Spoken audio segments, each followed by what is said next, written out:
I may or may not have been, during your career, an Anthony Harris fan.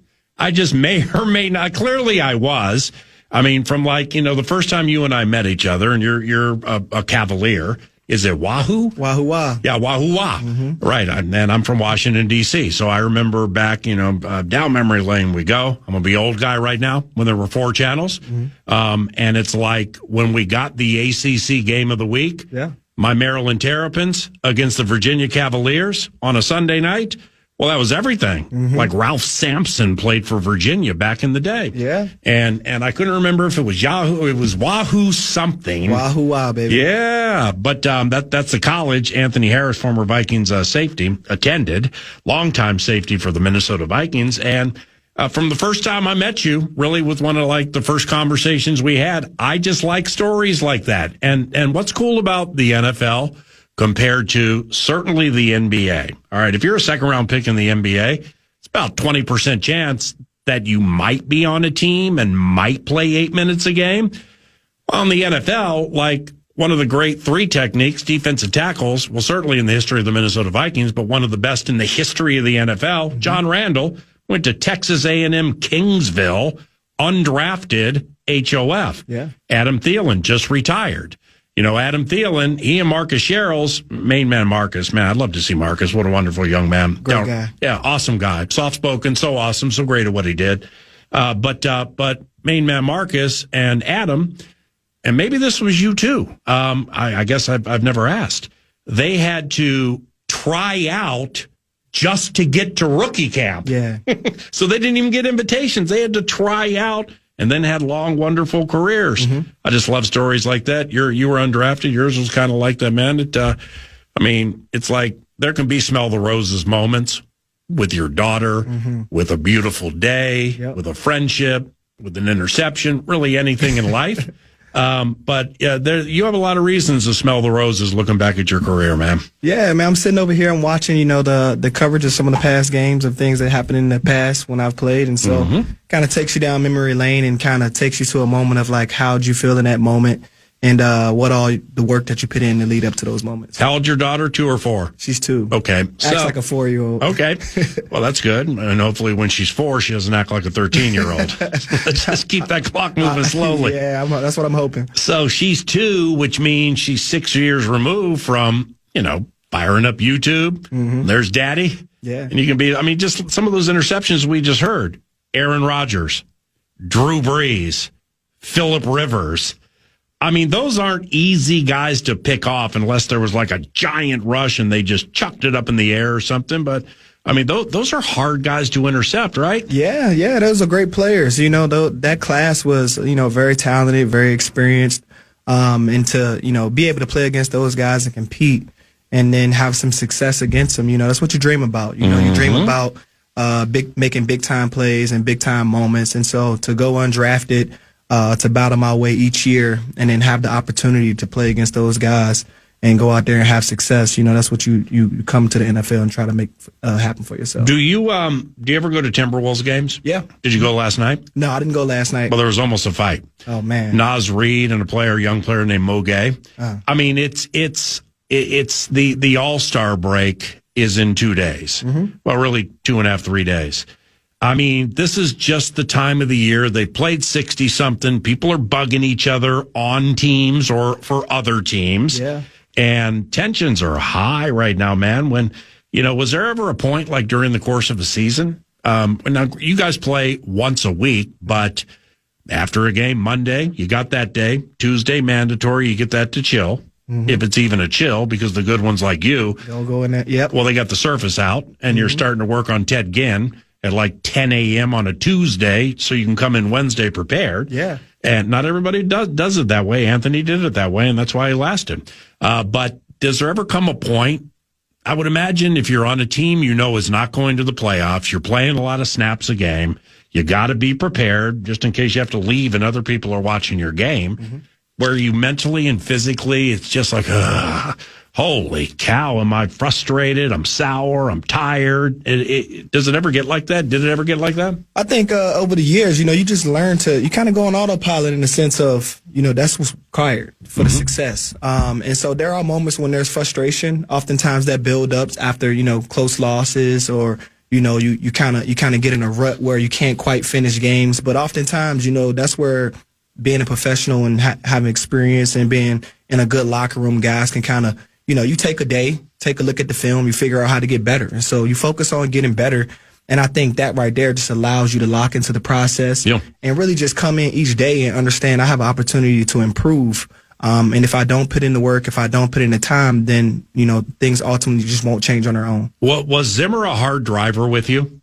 Because when you would watch him at OTAs sometimes, training camp, big time, during the season with Xavier Rhodes, I mean, now that's high-end talent right there. Okay, and you were too, but I mean, he's a corner, you're a safety. I mean, holy cow, because he saw greatness in Xavier. You were off 2.5 inches, and your hips were a half second too late on the turn.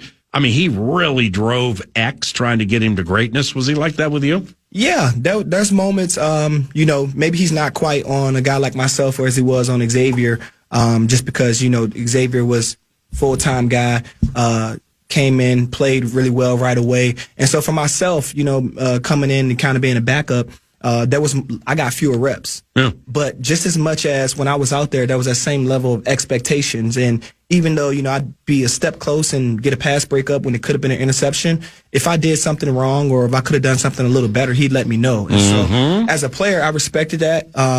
We try to chase perfection and hope that, we can try to obtain it, but if we can't, we can just fall a little bit short and be pretty exceptional. What is your? How long did you play in the league? 8 years, 9 years? 8 years. Yeah, 8. Here and then Philadelphia. All right. So, what is your take on what you will hear on the radio, hear on podcasts, hear and see on YouTube, TV, whatever, with the word leadership? Yeah. Because with the assumption Harrison Smith retires. And it's not a 10 of 10. I mean, with the way he played last year, and Flores is coming back, and it's really challenging being a leader in that defense. And Harry was good last year. He was better at the end of last year than he was the year before. Yeah. Okay, but like C.J. Ham too. All right, so C.J. has retired. Now, I know them both quite well. Through some Christian work and speaking and things like that, I got to know C.J. better than I did Harrison. I have 10 of 10 respect for both. Yeah. But I would qualify C.J. Ham as a leader. Yeah. But if I explain the reasons why, it's not like Tom Brady or Peyton Manning where everybody can see going up and down the offensive line cussing. Yeah. Well, what a leader that is. Look at him snapping these guys into shape and stuff. So, what is your definition of a leader in the locker room, on the field, and then like Harrison Smith and C.J. Ham, would they qualify?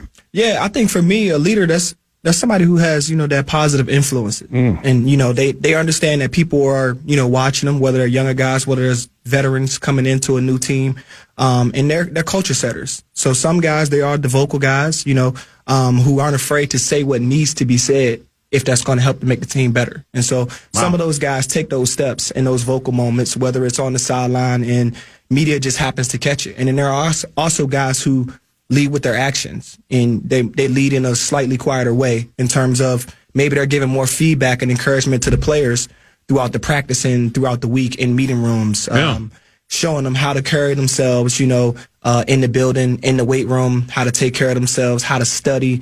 And those are some of the things that you don't quite see sometimes quite publicized on the sideline. But in those manners, that's ways that guys step up and really have an impact on not only just the younger guys, but other players who coming into the organization, who understand the message that the head coach and the organization is trying to lead with, and they lead with example in moments, and sometimes they're vocal as well. Well, like Harrison Smith, I mean, and if this happened, then you would know better than me, but like Harrison, okay, guys, say a bunch of DBs, defensive players, whole team around, guys bleeping this, bleeping that, sick of it, and gather everybody around and be the center of the attention. I don't see that being Harrison Smith. Yeah. But that doesn't mean he's not a leader, because the way you just described things, so say a young Anthony Harris undrafted out of Virginia, say Jerry Gray was your DB's coach? Oh, yeah. All right. So say Jerry Gray, Hitman, whomever are like ant. And then everybody thinks you got something down, and then you mess up during the game. So Harrison could like show leadership by like sitting next to you after the game, looking at it on the surface and just pointing at it going, bruh, that's it. Yeah. I mean, because now you're like, yes. You know what I'm saying? Yeah. Not you or anybody. There's also a lot of body language that goes into play as well. So sometimes, it's a high level game. It's a high pressure game. And, you're going against highly talented players as well. So there are going to be times where guys make a play. And so leadership, it doesn't always need to be correction in the form of, being extremely vocal. It could be leadership in the sense of just making eye contact and hitting a head nod, which can be very subtle and, not picked up on camera. But moments like that, you're basically signaling to players that, hey, I got your back, or hey, go to the next play, kind of quick reset. And so I've had experiences with Harrison when I was a younger player early in my career where, I'd make plays and he'd come over in practice and he might give me a tip about, hey, once you see this, you can move like this, or just body mechanics, but slightly tips about how to move within the defense. And I think those are things that, maybe didn't quite get picked up in terms of seeing how he shows up as a leader. But then he's also a very experienced guy, in a defense like Brian Flores. He's out there, he's signaling, he understands what's going on, he understands what offenses, how they're trying to attack him. And so he's also helping not only the secondary, but he's helping the linebackers as well in terms of getting in and out of checks and making sure that communication is moving efficiently. Anthony Harris, former Viking safety in studio, chatting football, etc. Zach Parise, about 15 minutes from now on Olympic hockey. I want to get back to an NBA fight for a second. All right. Now, I don't know if you saw the highlights or anything. I don't want to say it to Chris Finch because his team was playing at the same time, but his game was super boring as they're killing Atlanta.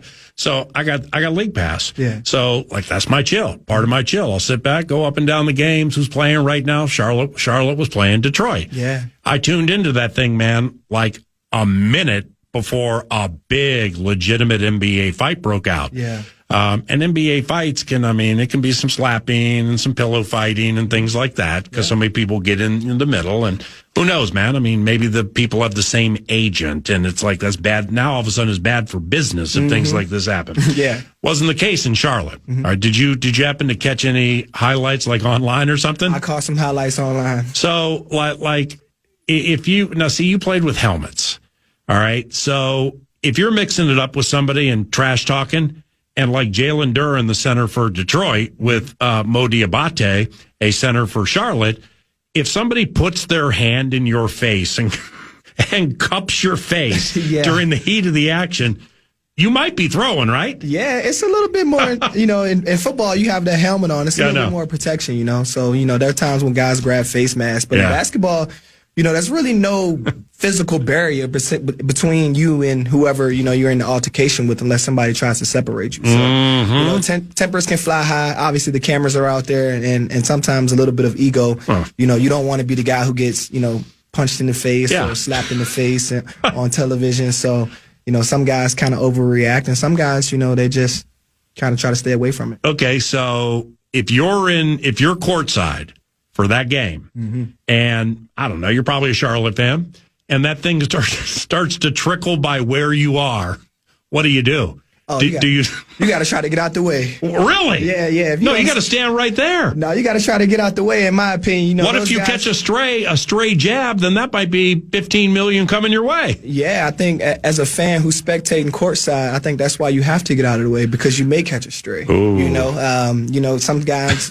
Some guys are going to go meet in the middle of the ring. Some guys are going to dance around the edge. And if you're courtside, somebody can end up in your lap if they fall down and get pushed into you. So you kind of got to maneuver around a little bit and try to stay out of it too much.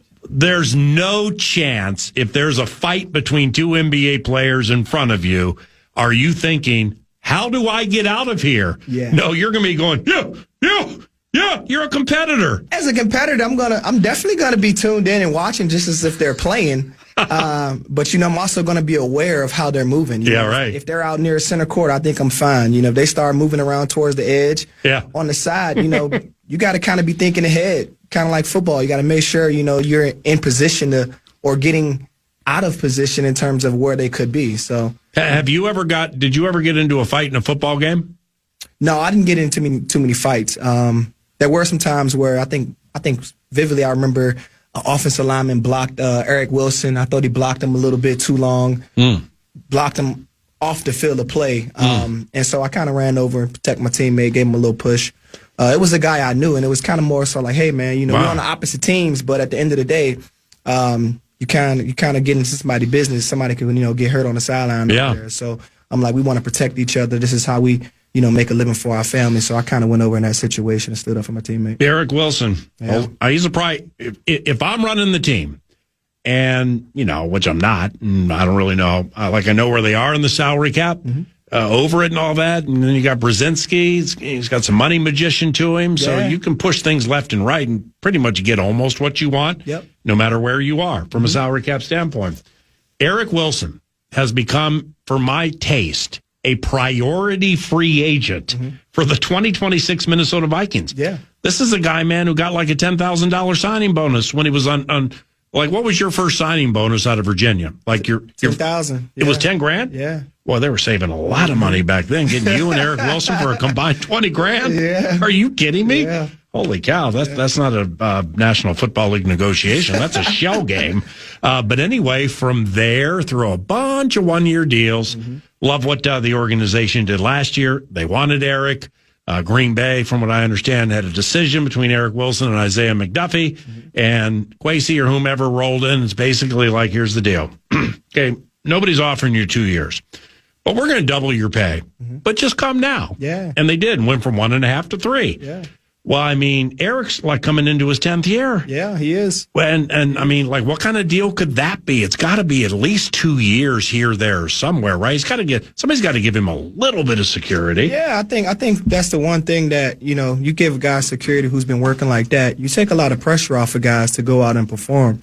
And guys like that who've worked extremely hard over the years, to be able to get that security, it adds to them an extra level of, focus, and just being able to go out there and play and enjoy the game. And I think he's shown that over the years. Whenever he gets an opportunity, he shows up. The energy that he brings. It's unbelievable. It's unbelievable. They had to pull back on his special team snaps. Yeah. When he let's just say ascended to this role that he didn't have, and then he kept it, which is, I have no hard feelings here. It's a business. But they had to come back on his special teams reps because he was basically playing almost every play in the game. Yeah, I mean, I noticed, his level of play, not only defensively, but also in special teams. Him coming in, I believe, a few games. I'm not sure if it was this year or previous year, but he was showing up, blocking punts, and those are big game-changing plays. And so I just remember thinking, as his role increases defensively, that they're going to have somebody else who steps up in a special team role and pick up kind of where there might be a low because of the number of snaps that he's playing. Just think about, it's a cliche, but, when you hear it's such a game of inches, okay, you've heard that a million times, right? Yeah. Well, I mean, this just personifies it because you talk about special teams. And I'm certainly not saying the Vikings absolutely would have been a playoff team, would have advanced in the playoffs or whatever, but that Bears game at U.S. Bank Stadium, all right, with your guy Devin Duvernay. Yeah. All right, getting that kick all the way on the other side of the 50, then Cairo Santos walks off. Yeah. So I think the return was 53, 56 yards. It's huge. If you handle that kick the right way, from a coverage standpoint, they didn't. The Minnesota Vikings didn't. If you handle that coverage the right way, you're 95%, you're going to sweep the Bears. All right, that team everybody's talking about. Yeah, we swept them. And who knows from a locker room positivity standpoint, it goes from, but it really was, come on, man, how bad. And you know what I'm saying? It's just so deflating, or the exaltation. The exaltation can send a team straight to the Super Bowl. The deflated nature can send a team to being winless the rest of the year. O'Connell did a really good job, Flores too, with this team after that game for the most part to keep things, so that they were ascending, and they won 5 in a row at the end of the year. But that's the game of inches. That's the razor thin margin they're talking about. You You cover, I think Josh Blackwell might have been the guy in front of him, and Duvernay's really, really good. So he gets to make plays too. Yeah. But you cover it the right way, might be a different story in the game of inches. Yeah, absolutely. I think that's where the team aspect of the game really comes into play. You talk about the momentum and adrenaline and emotions and the highs and lows. But that's where you have guys on special teams who make plays. I remember when I was playing, we would talk about pinning the team inside the 20, and so for kickoff that was major to be able to kick it, keep the ball in play. Keep them inside the 20. We felt like that set up our defense mentally for them to go out there and understand, hey, we can keep them backed up. Yeah. The play calling may be conservative, and also in the field position game, when they go to punt, it sets up our offense to have a shorter field. And then afterwards, we're thinking about, can we hold up the guys on the outside and give Marcus Sherrills an opportunity to get a big play in the return game, whether it's 15, 20 yards on return, or potentially something even more. And I think that right there just kind of snowballs you into the positive direction that you'd like to go. You, Anthony Harris, former Viking safety, elite football mind, in studio 9 to noon. Definitely want to do this more frequently, loving it. But you might have been in the game. You were at the game, and I think in the game, well, let me just rephrase it. Did you play in 2016? On special teams, were you on punt return? Oh, yeah. Okay, well, you were in the game the last time the Minnesota Vikings had a punt return touchdown. It was October 2016, Marcus Sherrills against the Texans. I mean, and you were in the game, and you've been retired for a little bit. It's about time for us to get a punt return touchdown, I would say. Yeah, I think that was having some of those years, and even talking about, big returns, and Cordell Patterson was very dangerous on a kick return. The power in having a guy that's explosive who can make plays if you give him a chance to catch the ball clean and give him a few spaces to make a move. It was just so dynamic. It was so dynamic. I think it added, juice even for the offense of just understanding, hey, we're going to get a great return right here, and it's going to set us up. We may come out with an explosive play. Yeah. We hit one explosive play, and we're in field goal range, and we have points. So how the game is just played at that level, not only physically but mentally, and understanding, what could come next if you just do your job, and how each person role is extremely important. You really can't explain it until you see it, and you go through the film, and you just show how things were able to build up and in certain moments of the game. Well, lastly, Marcus Sherrills. All right, this has kind of turned into Rochester Go Crazy fan line. At that size, Marcus was fast, but he wasn't Dan Chisena burner fast. Know what I mean? Yeah. How did he do it as a gunner? He's one of the greatest gunners in the history of this team. He was slithery, and he was quick, don't get me wrong. Oh, yeah. Little Marcus. Yeah. I mean, seriously, I love that guy. And you talk about squeezing every single bit of the gifts and the talent God gave him. I mean, he got all of it. You know what I mean? Yeah, I remember sitting in the locker room in my first year in the league, and he was basically a locker mate. And I was looking at him, I'm like, this isn't a big guy, but I'm watching him. He's demanding double teams as a gunner, and he's making plays. He's forcing fair catches, and then in the return game, he's making guys miss, and he's making big plays. And I just asked him one day, I'm like, what year is it for you? He was like, oh, it's like year 7. And I just remember thinking, man, it's a blessing. A guy at that stature you wouldn't imagine had that type of ability. And he's out there, he's making an impact in the game, he's contributing, and he's 7 years in. And so for me, that was kind of a little motivation of like, if you do what you're supposed to do, you work extremely hard, make plays when they come to you, and continue to learn and evolve in the game, you can carve out a long career for yourself. And last guy, and I like the entertainment of the game. I like the show of the game. People got dances, stuff like that. I don't mind that. However, like Marcus was the last one who would be like, look at me now. Yeah. They doubted me. Look at me now. Yeah, absolutely. He wouldn't say anything before he say that. Yeah, no. Humble. I think I'd rarely even see a fist pump out of him. He's extremely quiet guy. I joke with him a lot of the times. I'm like, that's great. A lot of the times, most of the time I see you smile is like if we talk about, hey, we're going to play basketball. Right. He might crack a smile. But don't tell me he can dunk. No, he's not. He's not a dunker, but he's he can pass, he can shoot. Yeah. He was a cool guy, but yeah, I mean, there are times where he would crack a smile, and that was about it. and maybe tap you on your head if you made a big play. But that was about it in terms of celebrating. Hey, man, stop by anytime. That was fantastic. Let's do it more frequently. Yep. Tom West, thank you very much. That was very enjoyable. God bless you and your family, and I'll see you soon, okay? I appreciate that. Same to you. See you, bud. Anthony Harris, former safety for the Minnesota Vikings, offering a helping hand this Tuesday. That was our Steve's Appliances Marathon segment, stevesappliances.com for appliances. Here comes Norda with the cash thing. The fan wants to give you a chance to win some bonus bucks with the National Cash Contest. You can enter the keyword PAY. P-A-Y, simple word. You might get paid with the keyword PAY. Enter the keyword PAY at KFAN.com. That's keyword PAY. Enter it now, KFAN.com. Doc Emmerich on the call. Holy cow, how I miss Doc Emmerich. Hadn't heard him in quite some time until we heard that goal. And hockey immortality, Zach Parise joins us now. Zach, Paul Allen, how have you been? I'm doing great. How about you? Thanks for having me. Yeah, right on, man. That was cool. I don't know if you were tending to children, if you were running errands or whatever you were doing. Did you happen to hear that highlight? And like when you hear Doc Emmerich, it's just great. It's just right. You know what I mean? It is. Doc was the best. We were lucky to have him in as a home announcer when I played for the Devils, and so he was our everyday play-by-play guy. And he's the best. He's the best in the business. So we were lucky to have him. And I mean, cool. Just hearing. I mean, I haven't heard that in a long time. That play-by-play call right there from the Olympics. So that was neat to hear. All right, Zach played 1,376 NHL games in his career. How's the body at the ripe old age of 41? You're 41, right?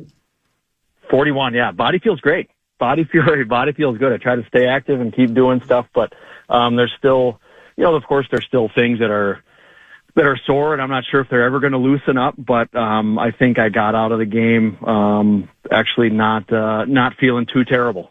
Well, that's good when you can walk away from it that way. A, B, actually walk away from it. C, do it on your own terms. But it does beg this question with a career, very successful career that's come to a conclusion.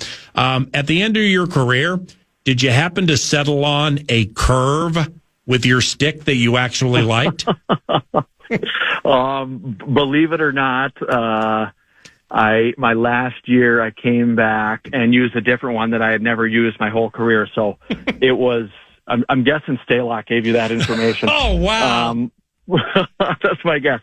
But, I'm sure I drove the Bauer guys and the Easton stick guys nuts. I probably went through about 30, 35 different patterns. I was really finicky with my sticks. Yeah, well, you nailed it with the assistance on the question. So I might as well get Alex Stalock's second question out of the way, his second sneaky question you weren't supposed to know about. When it comes to the Olympics, with the Olympic Village, like when you were hanging out with people and stuff, 2010, you're an alternate captain. That was the era of puka shell necklaces. Did you have a lot of puka shell necklaces back in 2010? No, that was in 2003. That was more the high school frosted tips puka shell necklace. That was more of that era. 2010, I'd grown out of that, luckily. Okay, I understand, man. Because where were the 2010 Olympics? Vancouver? Yeah, those were Vancouver. Yep. Yeah, I mean, you could have a little stand on the side. Here's what it looked like in 2003. We're going to bring puka shell necklaces back, and I'm going to sell them to you right now. That Alex, thank you very much for the help. When he heard you were on, he's like, I got to send you a couple of questions. I said, amen. Now, Zach played for Team USA twice and wore the C in 2014. In 2010, alternate captain, silver medal, winning USA squad. So just from what you remember, something you'll probably never forget, what is it like representing your country in the Olympics? It is. It's honestly the greatest thing. Really, I mean, from an individual standpoint, I think, you're one of 12 of the best players, in your country. And then on a bigger scale, you're one of the lucky enough to play for the Olympics. And I just when you get the chance to do that, whether it is Olympics, World Championships, anything, it just really is incredible to be able to represent the U.S., this great country, and be a part of it. And it's hard to put into words really when you're there, and you're competing.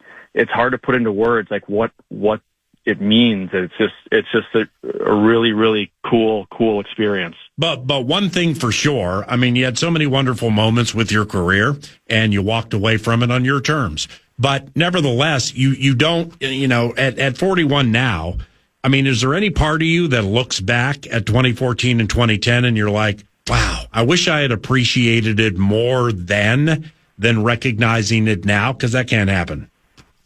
100%. I mean, actually, my wife and I were talking about that last night. We were watching some of the Olympic Games that were on, and we're just talking about the different, a couple of different events that we went to and watched. But even, I mean, you're exactly right. When you're there, you're just so consumed by playing the games, and you really don't take a step back and just think about like, wow, like I'm actually playing in the Olympic Games right now. And if for whatever reason, as an athlete, or a hockey player, we just don't think about that, or didn't think about it at the time. And unfortunately, almost 25 years later or whatever it is, or 15 years later, you're like, wow, what a special time that was. I wish I would have taken a couple minutes there to be like, just to really appreciate it. What, Zach, what do you think of this year's squad? Just from what you know about it. I mean, shoot, you played with or against some of the players. What do you think of the squad?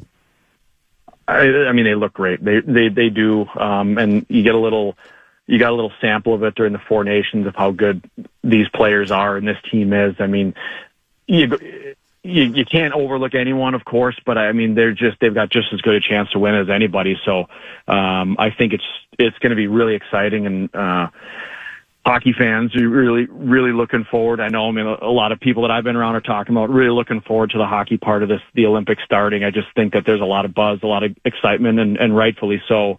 With this roster, it's going to be a great team. Big time. And I think Four Nations kind of got people a little more revved up too. I mean, that was fantastic. But, with USA and Canada, Zach Parise is our guest. Couple of quickies to close here. How truly heated is USA Canada when they meet? Really heated. I mean, wow. There's a respect because a lot of the players play together. You know what I mean? You got guys that are teammates during the season, but it's heated, and there is, I don't know if hatred's the word, but there really is. I mean, with what you're competing for, you've almost felt like for a long time, like the U.S. has been a little brother to Canada in the hockey stage. And so I think right now, I mean, we've lost to them. We lost them in 2010 in the gold medal game. We lost them in 2014 in the semifinal game, lost to them in the World Cup, lost to them in Four Nations. So it's just, just really want this group to get over the hump, but it's a really, there's an intense dislike, which I'm pretty sure is mutual. Well, and what's strange about it, and it's age old here, but like John Hines, wild coach, he's on the bench with Sully in the USA. So say the Swedes and USA meet. I mean, how about Faber and Eriksson Ek pounding away at each other in front of a goalie? I mean, that's going to be a sight to see. It's fantastic, but it typifies what you're saying about the desire to win, but it's kind of a civil war in that they both wear the wild colors, It really is, and then I remember that from 2010. I mean, there was three of us from the Devils, myself, Langenbrunner and Rafalski on the U.S. team, and they were playing against Marty Brodeur. You know what I mean? Like you're playing against your own goalie in the Olympics, and I mean, yeah, of course you respect them as a teammate, but at that time, like you'll do anything to win the game, and you try to expose what you think or what you know as weaknesses of your own teammates, which is a weird thing. But that's what it comes down to. Yeah. Last one. This is awesome. Thank you very much for the Covenant catch-up. Got to ask you this question because you know 1,000 times more about it than me. And when he played for Vancouver, I ain't trying to pretend like I was up at 11:30 at night watching the center ice package in Vancouver Canucks. So, you played against Quinn Hughes a bunch. What makes that guy so good? Holy cow, is he twitchy? Yeah, it's, there's a lot that makes him a good player. I mean, his skating ability, he's just that, him and a few other guys, they really, I think, transformed the defensive position. Him and guys like Makar, they really transformed the way people play defense and the way, D skate forward all the time now, and just their agility, their edge work, their puck possession. They evolved the position, and again, his just poise with the puck, his skating ability. But he's one of those guys also that it's contagious. It's contagious throughout the lineup. Once you got a couple guys that can play like that, it's amazing how all of a sudden the rest of the team starts to play like that also. It's like a trickle down effect throughout the lineup. And, so he's a special player. You're awesome, my man. And, you were a special player too. Thanks for the time. Let's stay in touch. All right. All right. Thank you very much for having me. Yep, for sure. See you about Zach Parise, 9 to noon. Down memory lane we go. Back in a I can't wait until tomorrow. All right, Nordo, thanks for making it fun today. It's always fun, man. No, this was awesome today. How about Parise? We got Aunt Harris in studio. Yeah, good times, man. Can't wait to be back tomorrow when we rise and shine at 9. For Eric Nordquist, I'm Paul Allen. Thank you very much for listening to 9 to noon. God bless you and all of your families, and have good times today. Have a wonderful day. Bye.